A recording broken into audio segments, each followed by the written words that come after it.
அஸ்ஸலாமு அலைக்கும் வரஹ்மத்துல்லாஹி வபரகாத்துஹு. நபி தோழர் அப்துல்லாஹ் இப்னு அப்பாஸ் ரலியல்லாஹு அன்ஹும் அவங்க அறிவிக்கக்கூடிய ஒரு ஹதீஸு முஸ்னத் அபூ யஅலா மற்றும் இப்னு ஹாத்திம், தபரானி போன்ற ஹதீஸ் நூல்களில் இந்த ஹதீஸு பதிவு செய்யப்பட்டிருக்கு. நபிகள் நாயகம் ஸல்லல்லாஹு அலைஹி வஸல்லம் அவர்கள் மக்களுக்கு மத்தியில் ஒரு பிரசங்கம் பண்ணுறாங்க. என்ன சொல்கிறாங்க, யார் அல்லாஹுக்காக வேண்டியும் அவனுடைய தூதருக்காக வேண்டியும் இந்த மக்கா விட்டு மதீனாவுக்கு ஹிஜ்ரத்து செய்கிறார்களோ அவர்களுடைய கடந்த காலங்கள் அனைத்தும் மன்னிக்கப்படும் என்று தகவல் வெளியாகக்கூடிய நேரத்தில் மக்கள் எல்லாம் தன்னிடம் சொத்து பத்துகள் இருந்தாலும், உறவுகள் இருந்தாலும், சொந்த பந்தங்கள் அனைவர்களும் இருந்தாலும் கூட அந்த ஓரிரை கொள்கையான அந்த இஸ்லாத்தை கடைபிடிக்கணும்.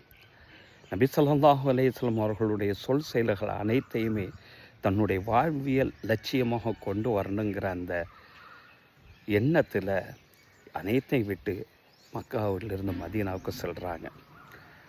அந்த மாதிரி தான் இந்த ஹதீஸில் வரக்கூடிய ஒரு சஹாபி லம்ரா, உடம்பு முடியலை, ரொம்ப கஷ்டமான அந்த சூழ்நிலை, அவருக்கு எண்ணற்ற செல்வங்கள் இருக்குது, சொந்த பந்தங்கள் இருக்குது, எல்லாமே இருக்குது.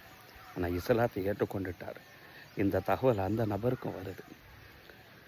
தன்னுடைய பிள்ளைகளை அழைச்சி, என்னை எப்படியாவது இந்த இணை வைப்பாளர்களுடைய பூமியை விட்டு தூக்கிட்டு போயிரு, இந்த இடத்துல நான் இறந்து கூட போகக்கூடாது அப்படின்னு சொல்லக்கூடிய நேரத்தில் பிள்ளைங்க ஒரு கட்டில் ரெடி பண்ணி அதுக்கு மேலே ஒரு பாலமாய் ரெடி பண்ணி மேலே தூக்கிட்டு அப்படியே போகிறாங்க.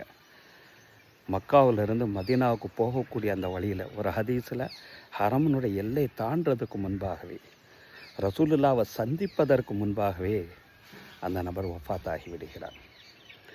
அப்போ மதீனாவில் இருக்கக்கூடிய நபர்கள்லாம் பேசுனாங்க. மக்காவிலிருந்து மதீனாவுக்கு வந்தவர்களுக்கு மட்டும்தான் மன்னிப்புகள் என்று பேசக்கூடிய நேரத்தில் இவருடைய நிலை இரண்டாங்கட்ட நிலையில் இடையிலே வஃபாத்தாகி விட்டார்.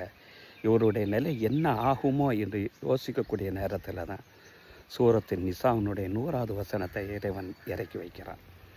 ஒமை யஹ்ருஜு மின் பைத்திஹி முஹாஜிரன் இலல்லாஹி வ ரசூலிஹி, அல்லாஹுக்காண்டி அவனுடைய தூதருக்காண்டி யாரெல்லாம் தன்னுடைய வீட்டை விட்டு வெளியாகி ஹிஜரத்துக்காக வேண்டி மதீனாவை நோக்கி வந்து விட்டார்களோ ஃபக்கத் வக்கா அஜ்ருஹு அலல்லாஹ், அவர் மீது அல்லாஹ்வுடைய கூலி உறுதியாக ஆகிவிட்டது.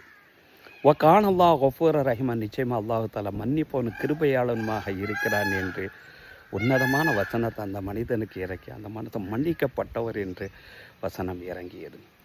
அப்படிப்பட்ட தியாகங்களை கொண்டது தான் இந்த ஹிஜ்ரத்தினுடைய வருடப்பிறப்பு.